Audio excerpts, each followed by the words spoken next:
Hey guys, what's up? It's Killer Flash here.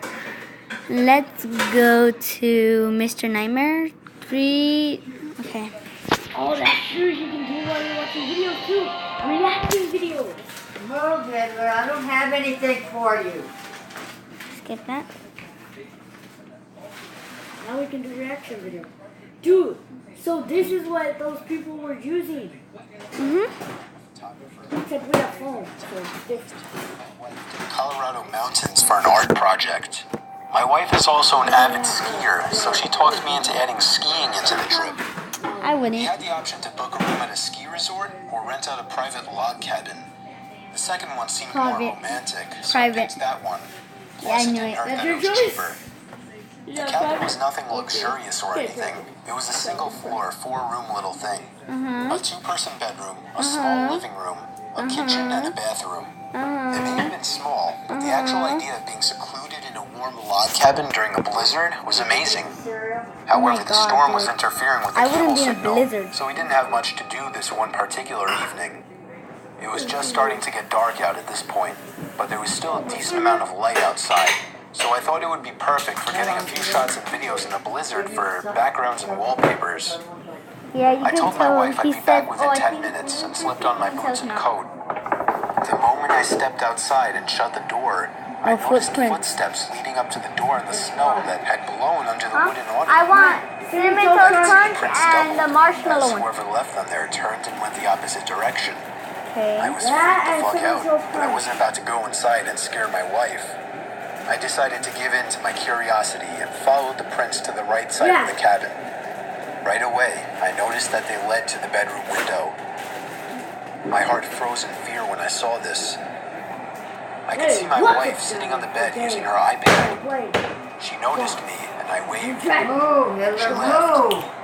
I continued to follow the footprints around the cabin to the other side. They led to the And living don't room make a window on mess. the other side. At all. Someone was stalking us. But how long ago was the question? Good question. I found myself standing there for a good minute asking myself if I should follow the footprints anymore. No, yes. For whatever reason, I decided I would. They were now leading away from the cabin. I knew I was following the prints to where this person was going, not coming from, simply by the boot marks. I followed the prints away from the opening and into the trees. That was where I saw them. A man wearing a black coat facing a tree, slouched down looking at the ground. Still as a statue, and I could see the snow piling up on his hood and shoulders. I froze in my tracks, trying not to make a sound. I would have thought to ask him if he needed help otherwise, but this guy was just standing there not doing anything, like some kind of deranged freak. Oh, yeah, I yeah. started to gradually move backwards Jenny. without even turning around, making sure this man didn't turn around or notice me. When I got at a visual distance, I turned around and stomped through the snow back to the cabin. When I slammed the door shut, my wife came over to see what was wrong. I saw worry in her eyes. I guess she saw the worry in mine.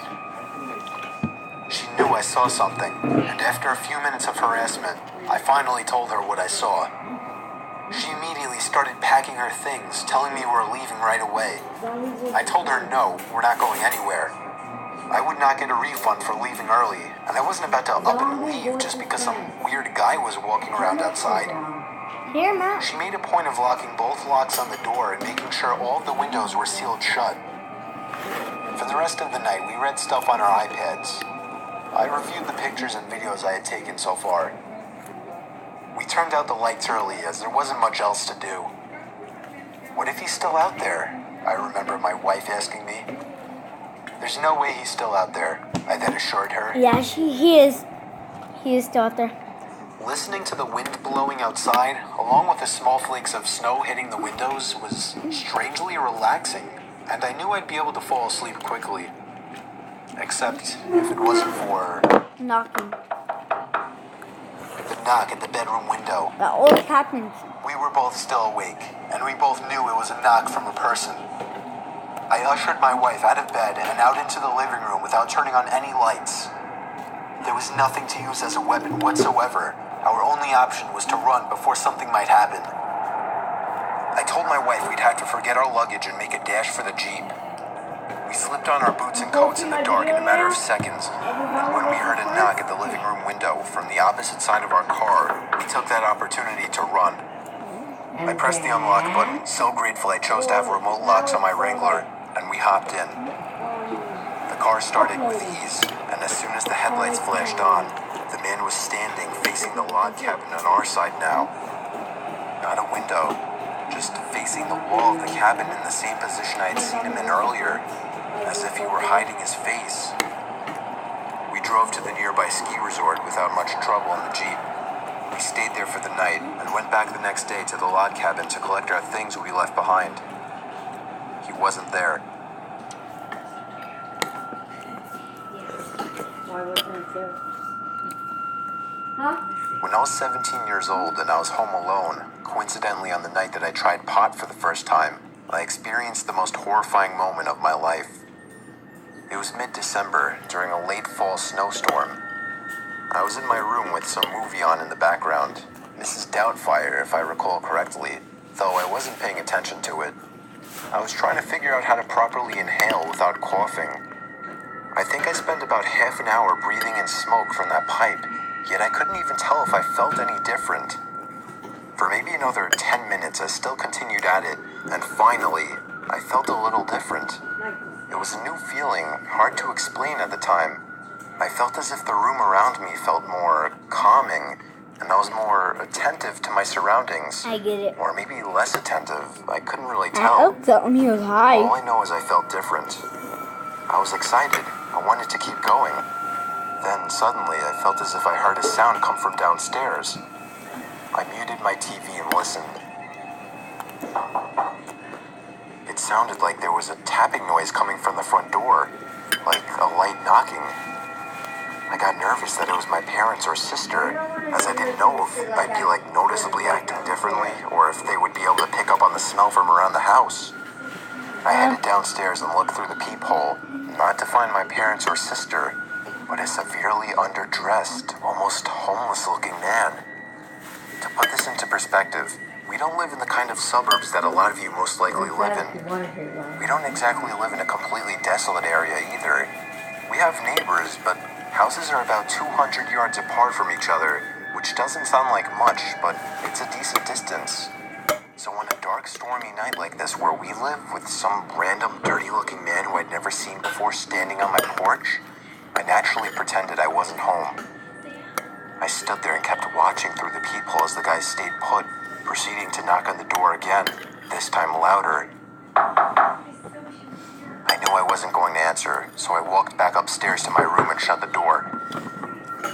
In a sense, I felt bad, but I would never let a stranger into my house, and I couldn't imagine what else he could have wanted other than to be let in.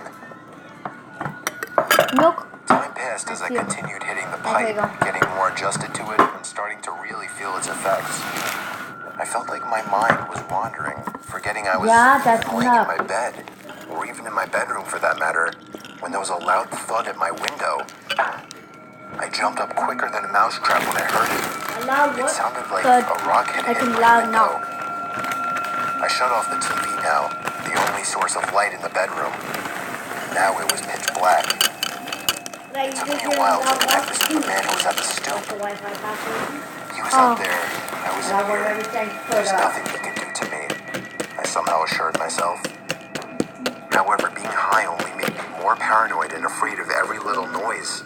In fact, I seemed to be more alert to every sound, even the small little house noises like random cracks in the walls.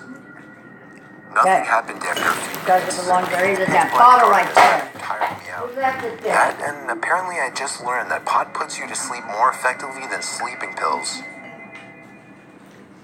I awoke sometime later, thinking it must have been like 3 in the morning, but I looked at the clock, and it said it was only 1:45.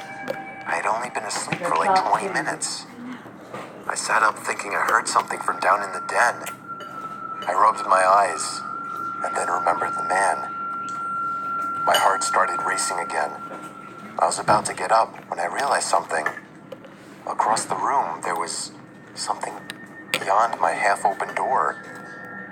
I leaned in and squinted my eyes. There was somebody peering into the room at me from behind the door. Oh my god. more fighting, gut-wrenching scream possible as the person then emerged from the door yeah. and started walking over to my bed in the dark. It's from the game. I just need a warm place to stay. What's it called? Move! I had no choice but to shove him to the floor when he made it to my One bed. of the cops I realized he was a towards me very because I was skinny in and one of weak the man. jets. I was I able to went up drag to him him up real and push him fast. to the front door with I jumped force. out of the jet. He tried to fight And and then the resist, jet but hit the he was too helicopter. weak to do anything. He was crazy. I could see it in his eyes. I shoved him outside and locked the door and then called the For cops. some reason, I died. I stayed downstairs where he had broken the glass to get inside, just to make sure he couldn't get back I in. landed on the ground. When the cops arrived, they found him sitting in my front bushes curled up in a ball. They took him to the station, and he was no longer my problem. So do I feel bad about this today? I guess I do a little. He was undoubtedly crazy, but I don't know how dangerous he was. It was still either way the scariest experience of my life. Imagine you're jumping out of the plane, it explodes, and you have a parachute. When I was younger, me and my friends would always have big manhunt games in the snow. This one January night when we were 13 and there was this crazy blizzard going on, we continued our tradition. We had a group of 6 people playing, 3 on each team. The game was more or less tag, but it involved hiding and running to an assigned safe point, which for us was the front stoop. It was fun in the summer, but the snow only made it so much better. What with the snow adding as a hiding and slowing down factor, hunting down footprints, and even using snowballs as weapons to slow down chasers. It was the most fun game of our childhoods. Until this particular year, things turned pretty bad. It was our turn to hide. I'll give you the names of my teammates to make things more easy to follow. Dan and Christian. Dan hopped the fence to someone's backyard on the other side of the block, which wasn't really cheating as we had no limits with this game. Christian jumped on top of my other friend's shed in the backyard and hid behind the sloped roof. I thought I'd be sneaky and started running all around the backyard to create a seemingly endless trail of footprints. When our friends from the other side of the house announced that they were coming, I had to think quickly. I did something that wasn't too pleasant. First, I signaled for Christian atop the roof to run if I were to run myself, and then I hopped in the bushes and lay flat in the snow. 2 of the others entered the backyard and started analyzing the crazy footprint path I created. I knew it would lead to me though, so I had to be ready to run.